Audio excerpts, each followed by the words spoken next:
नमस्कार, मैं हूं ऋषि। दिन भर में ढेरों खबरें आप देखते होंगे। कई मानस में पैबस्त हो जाती होंगी, कई सिर्फ मस्तिष्क से टकरा कर लौट जाती होंगी। कुछ के मायने आपको फौरन समझ आ जाते होंगे, कुछ के निहितार्थ तत्काल आपको समझ में नहीं भी आते होंगे। आपकी सहूलियत के लिए बीएसटीवी लेकर आया है दिन भर की प्रमुख खबरों का निचोड़। खबर क्या है, क्यों है, इसका मूल मंतव्य क्या है, इसके पीछे की वजह क्या है, यह सारा विश्लेषण आपको सिर्फ आधे घंटे में देखने को मिलेगा। इसे देखिए तो आपकी दिन की बड़ी खबरों की सारी जिज्ञासाएं यूं ही शांत हो जाएंगी। हर दिन इसी समय आपके लिए हम लेकर आते हैं खबरों का बेहतरीन विश्लेषण, ताकि आप भी कह सकें कि खबर तो ये है।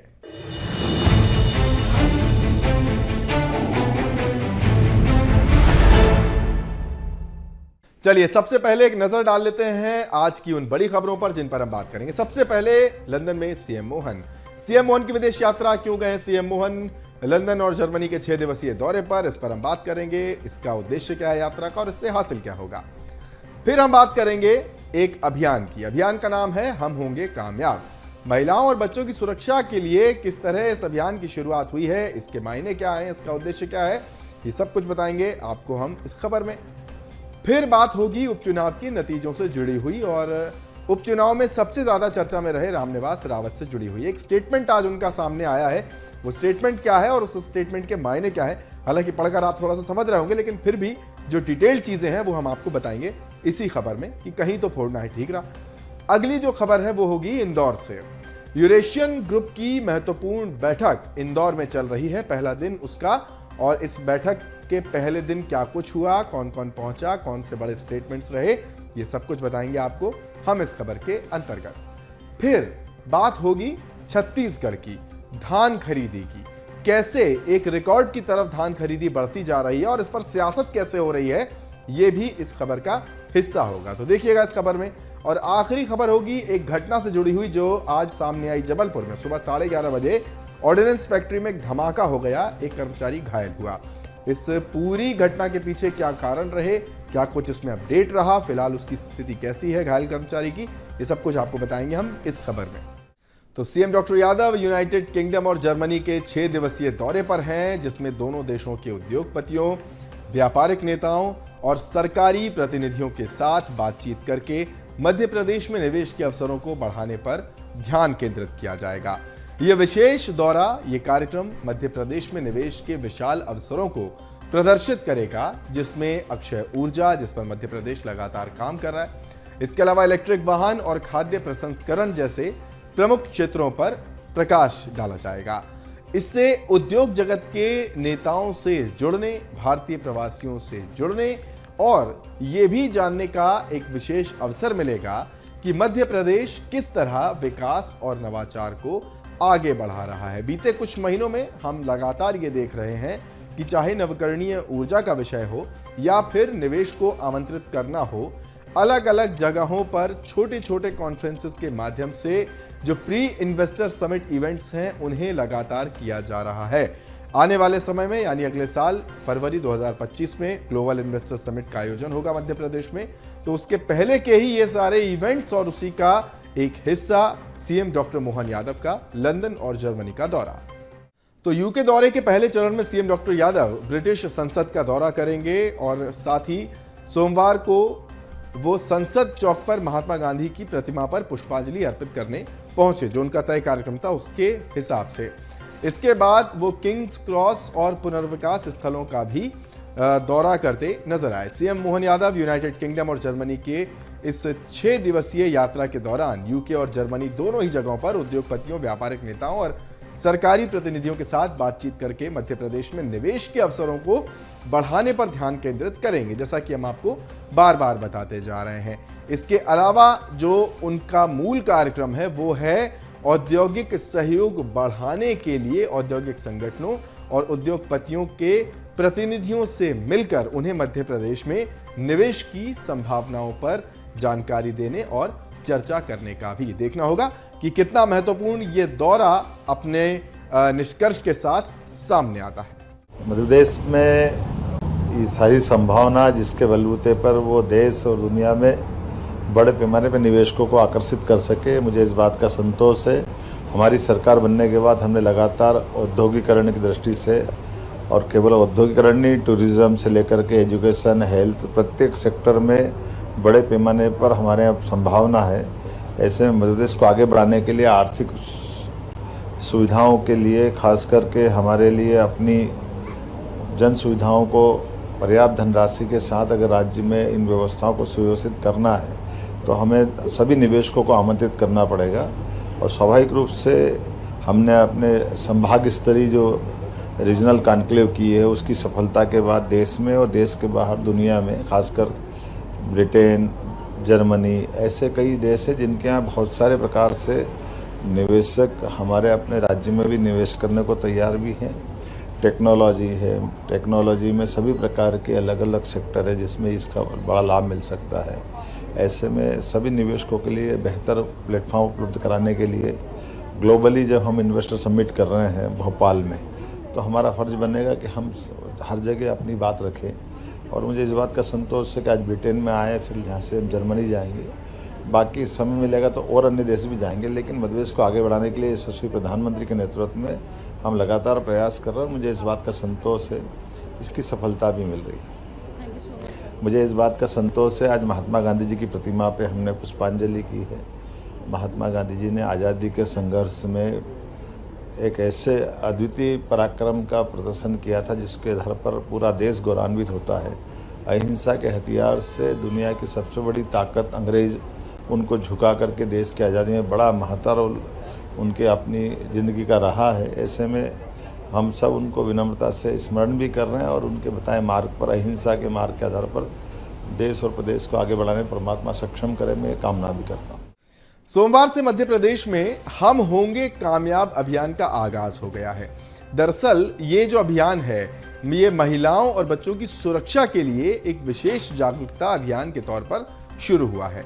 25 नवंबर से शुरू हुआ यह अभियान 19 दिसंबर तक चलेगा और इसमें सीएम मोहन ने लोगों से अपील की है कि महिला सुरक्षा के लिए सरकार कटिबद्ध है, प्रतिबद्ध है और वो भी अपनी सहभागिता इसमें निभाएं।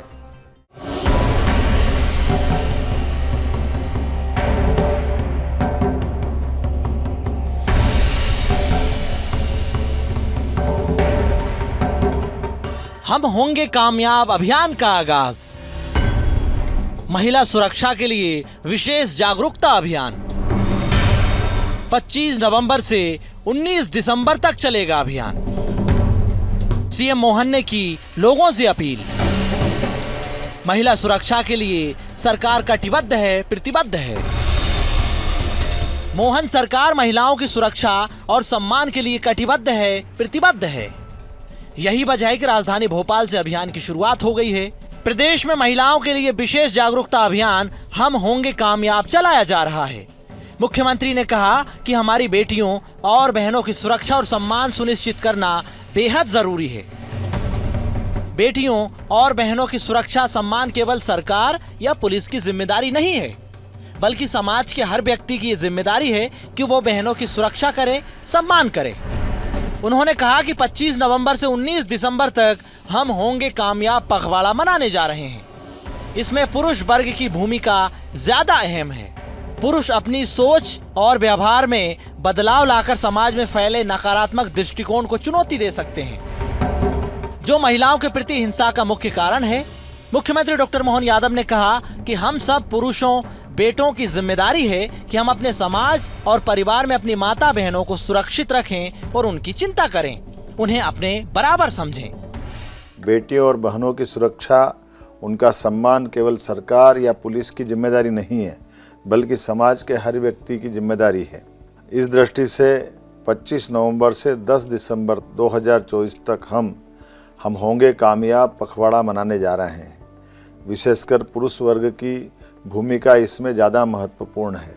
पुरुष अपनी सोच और व्यवहार में बदलाव लाकर समाज में फैले नकारात्मक दृष्टिकोण को चुनौती दे सकते हैं, जो महिलाओं के प्रति हिंसा का मुख्य कारण है। हम सभी पुरुषों की जवाबदारी है कि हम अपने परिवार एवं समाज में हमारी सभी माता बहनों को सुरक्षित रखें और उनकी चिंता करें। हमें जन्म से ही अपने घर में लड़कों को ये सिखाना होगा वो हर बेटी और महिलाओं का सम्मान करे, बेटियों के साथ किसी तरह की शारीरिक या शोषण हिंसा न हो इसकी चिंता करे, उन्हें अपना बराबरी का समझे। माता पिता घर के लड़कों को जागरूक करें कि वह महिलाओं पर होने वाली हिंसा का विरोध कर सके। हम होंगे कामयाब जागरूकता अभियान। बाल विवाह निषेध जैसे प्रमुख कानूनों का होगा प्रचार प्रसार। विकासखंड और ग्राम स्तर पर जागरूकता गतिविधियां होंगी।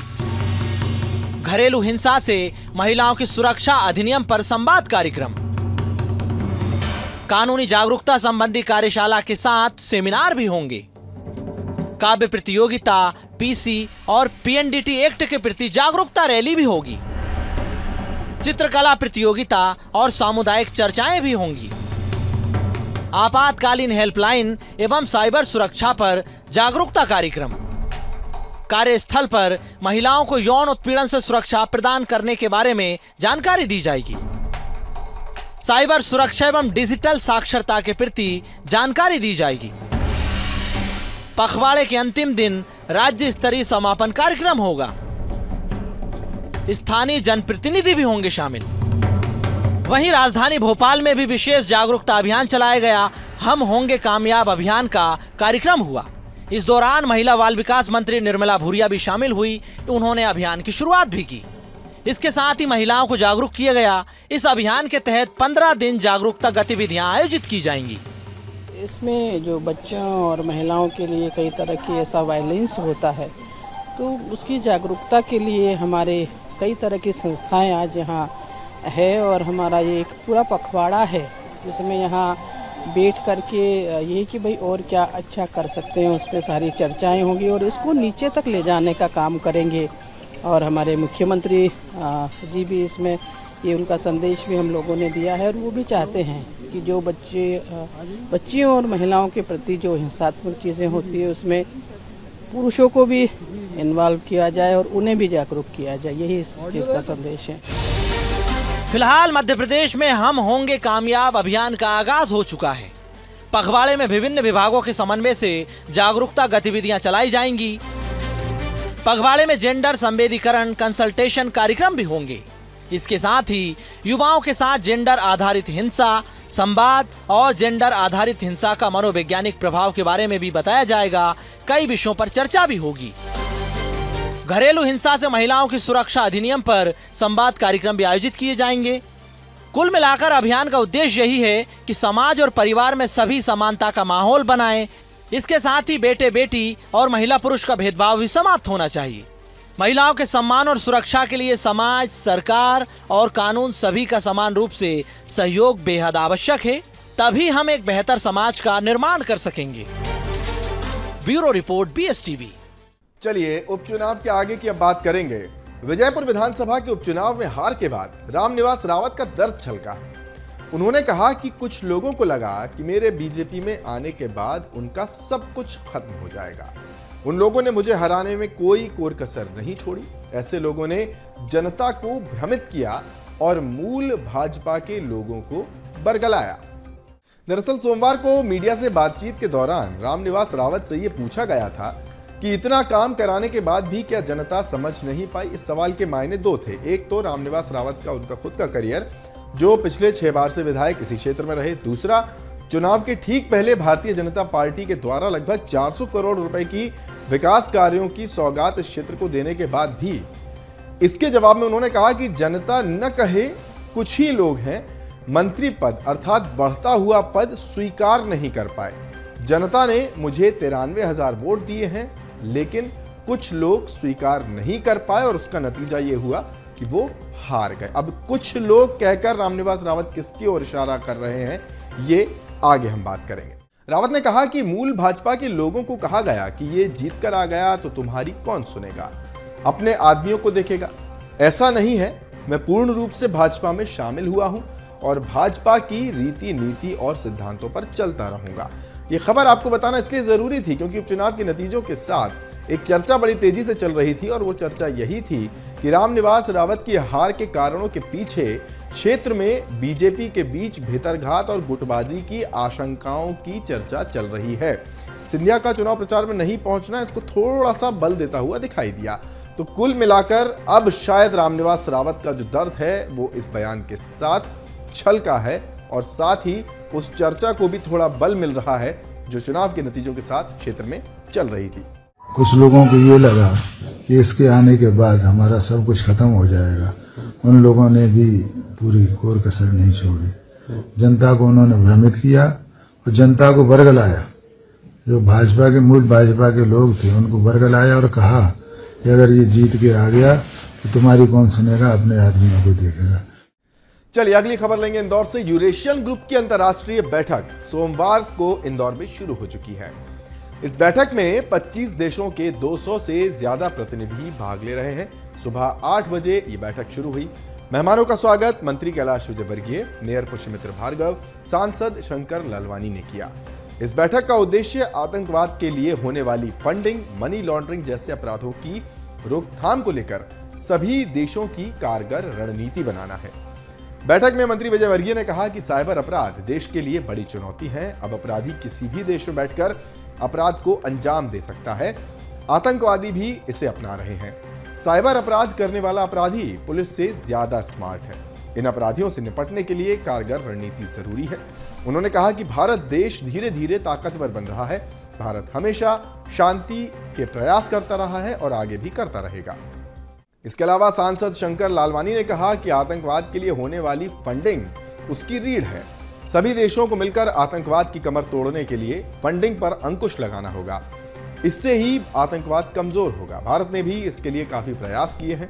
आतंकवादी नकली करेंसी चलाकर देशों की अर्थव्यवस्था भी कमजोर करते हैं। मेयर पुष्यमित्र भार्गव ने क्या कहा वो बताते हैं आपको। उन्होंने खुशी जाहिर की कि इंदौर को इस बैठक की मेजबानी का अवसर मिला है। इंदौर इस देश का सबसे साफ शहर तो है, साथ में देश की नंबर 1 स्मार्ट सिटी भी है। इंदौर ग्रीन एनर्जी को भी बढ़ावा दे रहा है। स्वागत सत्र के बाद अलग अलग देशों से आए प्रतिनिधियों ने भी अपनी बात रखी। इंदौर में होने वाली इस 5 दिवसीय यूरेशियन बैठक को लेकर के अगर बात की जाए तो मेरे साथ विवेक जी है, एचओडी है पूरे डेलीकेट्स और पूरे प्रोग्राम को लेकर के। सर, एक सबसे महत्वपूर्ण जो ये बैठक है इंदौर को इसको मौका मिला मेजबानी करने को लेकर के, क्या चर्चाएं हुई इस विषय? जो ये बैठक है ये विश्व भर में मनी लॉन्ड्रिंग और टेरर फाइनेंसिंग के विरुद्ध जो सभी कंट्रीज़ को अपने लॉज को बनाना है, स्ट्रेंथन करना है, क्रॉस बॉर्डर टेररिज्म को कंट्रोल करना है, उसके बारे में इस कॉन्फ्रेंस में चर्चा होती है। और ये इस रीजन की जो यूरेशिया रीजन है इसमें क्या क्या चैलेंजेस हैं, किस प्रकार के रीजनल रिस्क्स हैं, उनके बारे में चर्चा हुई और अभी होगी। और फिर उसके लिए क्या क्या स्टेप्स लेने चाहिए वो रेजोल्यूशंस जो 28 और 29 का प्लीनरी बैठक होगा उसमें होगी। तो डेलीगेट्स को लेकर के बैठक है, 5 दिवसीय बैठक है और इस बैठक में अब जो है महत्वपूर्ण जो संवाद है वो किया जा रहा है टेररिज्म, मनी लॉन्ड्रिंग और टेररिज्म फंडिंग को लेकर के, साथ ही साथ साइबर फ्रॉड जैसे बड़े विषयों पर। कैमरा पर्सन गणेश के साथ भारत पाटिल, BSTV इंदौर। चलिए अब अगली खबर छत्तीसगढ़ से लेंगे। छत्तीसगढ़ में 14 नवंबर से धान खरीदी की शुरुआत हो चुकी है। प्रधानमंत्री नरेंद्र मोदी की गारंटी के तहत प्रदेश में धान खरीदी की जा रही है। मोदी की गारंटी के अनुरूप 21 क्विंटल प्रति एकड़ धान खरीदी की जा रही है। प्रदेश के मुखिया विष्णुदेव साय ने इस पर भ्रम फैलाने वालों के खिलाफ सख्त कार्रवाई करने के निर्देश दिए हैं, जिससे प्रदेश में सियासत शुरू हो गई है। इस सियासत के इतर एक और बड़ी बात यह भी है कि जिस तरह से अभी जो ट्रेंड देखने को मिल रहा है धान खरीदी में, वो अपने आप में एक रिकॉर्ड की तरफ बढ़ता जा रहा है। आंकड़ों के साथ एक रिपोर्ट देखिए, फिर अगली खबर की बात करेंगे।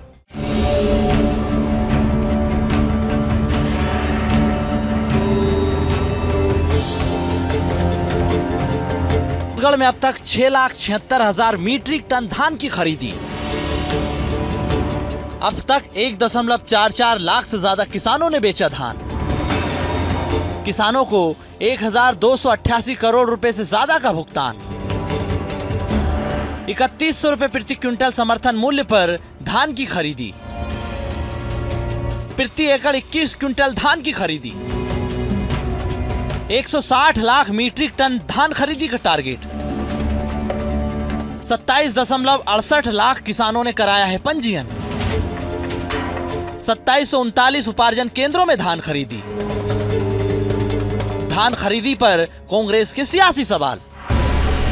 छत्तीसगढ़ की सियासत में धान और किसान सबसे बड़ा मुद्दा है। छत्तीसगढ़ में धान खरीदी को लेकर प्रदेश की सियासत गर्मा गई। कांग्रेस लगातार सरकार पर आरोप लगा रही है कि भाजपा सरकार धान खरीदी नहीं करना चाहती। साथ ही कई क्षेत्रों में किसानों से 21 क्विंटल प्रति एकड़ के हिसाब से खरीदी नहीं हो रही है। इसको लेकर अब सरकार सख्त हो गई। मुख्यमंत्री विष्णुदेव साय ने इस पर कड़ी कार्रवाई के निर्देश दिए। उन्होंने कहा कि मोदी की गारंटी के अनुरूप इस वर्ष भी किसानों से प्रति एकड़ 21 क्विंटल के मान से धान खरीदी हो रही है। मुख्यमंत्री ने इस संबंध में भ्रम फैलाने वालों के खिलाफ सख्त कार्रवाई के निर्देश दिए। वहीं पूर्व मंत्री अजय चंद्राकर ने मामले पर कहा कि एक षड्यंत्र के तहत कांग्रेस ने प्रदेश में धान खरीदी की थी। जो भी व्यावहारिक दिक्कतें आएंगी सरकार उसे दूर करने का काम करेगी। कि पेड़ को नापते थे, पंप हाउस को नापते थे, ब्यारा बकरी जितने तरह की चीज होती थी सबको नापते थे और किसान के रकबे को कितना छोटा किया जा सके, ये षड्यंत्र के तहत वो धान खरीदी करते थे। तो जब वो धान के बारे में बोलते हैं तो उनके दिमाग में वही बातें चलने लगती जो 5 साल कांग्रेस ने किसानों को परेशान करने के लिए किया। उधर प्रदेश में हो रही धान खरीदी को लेकर कांग्रेस ने सवाल उठाए हैं। पीसीसी चीफ दीपक बैज कहते हैं कि धान खरीदी में सरकार किसानों के साथ भेदभाव कर रही है। इस मुद्दे पर हम सरकार से लगातार लड़ाई लड़ते रहेंगे। धान खरीदी में पूरी तरह छत्तीसगढ़ में अव्यवस्था है। सरकार की पूरी तरह प्लानिंग फेल है। जहां हमारी सरकार में मिलर्स को 160 रुपए कस्टम मिलिंग के लिए जो दर तय था, अब सीधा 120 रुपए 120 रुपए से सीधा सीधा उनको 60 रुपए करना और उसके बाद मिलरों के ऊपर इतने नियम कानून के दायरे में उनको बांध देना और कस्टम मिलिंग के लिए जब तक आप धान खरीदी कर रहे हैं वो धान उठाव होगा नहीं, फिर धान खरीदी कैसे होगा। मतलब कुल मिला के सरकार की नीयत साफ नहीं है कि वो किसानों का धान खरीद सके। मैंने कहा कि कहीं 11 क्विंटल प्रति एकड़, कहीं तो 12 कुंटल, कहीं तो 13 कुंटल खरीदी की जा रही है। फिलहाल छत्तीसगढ़ को धान का कटोरा कहा जाता है। इसे लेकर अब सियासत शुरू हो गई है। समर्थन मूल्य पर सवाल है, धान खरीदी के टारगेट पर तकरार है। उधर धान की कालाबाजारी पर भी बवाल मचा हुआ है। पड़ोसी राज्यों से धान छत्तीसगढ़ में खपाई जा रही है। वहीं बिचौलिए भी सक्रिय हो गए हैं। ऐसे में पारदर्शी तरीके से धान खरीदी एक बड़ी चुनौती है। रायपुर से संवाददाता करिश्मा सोनी की रिपोर्ट। और एक और महत्वपूर्ण खबर आज की जबलपुर से। जबलपुर ऑर्डिनेंस फैक्ट्री यानी GIF में सुबह करीब 11:30 बजे एक हादसा हो गया और इस हादसे में कर्मचारी गंभीर रूप से घायल हो गया। घटना के बाद MMS सेक्शन में पदस्थ घायल अशोक मीणा को आनन फानन में व्हीकल फैक्ट्री अस्पताल लाया गया, जहां प्राथमिक उपचार के बाद उन्हें निजी अस्पताल रेफर कर दिया गया। इस मामले पर कोई अभी तक ऐसा स्टेटमेंट नहीं आया है जिसकी वजह से नाराज कर्मचारियों ने जांच की मांग की है। फिलहाल कर्मचारी की हालत स्थिर बनी हुई है। आगे अब हम आपको ये बताएंगे कि ये हादसा हुआ कैसे। अभी तक तो वो जानकारी हमने आपको दी कि सिर्फ एक व्यक्ति इस घटना में घायल हुआ, लेकिन इसके पीछे की जो कहानी है वो अब हम आपको बताने जा रहे हैं। तो 32 साल के अशोक मीणा, जिनका हम जिक्र भी कर रहे थे, वो जबलपुर ऑर्डिनेंस फैक्ट्री के MMS सेक्शन में पदस्थ हैं। सोमवार सुबह की ये बात है जब वो अपने काम के दौरान अधिकारियों के पास, उन्हें एक असाइनमेंट मिला। अधिकारियों ने उनसे कहा कि आपको एक ड्रम काटना है। अमूमन ये जो ड्रम होता है ये ऑयल का होता है, तेल का होता है, जो कि अलग अलग चीज़ों में इस्तेमाल होता है और इसी ड्रम को काटकर कचरा पेटी भी बनाई जाती है।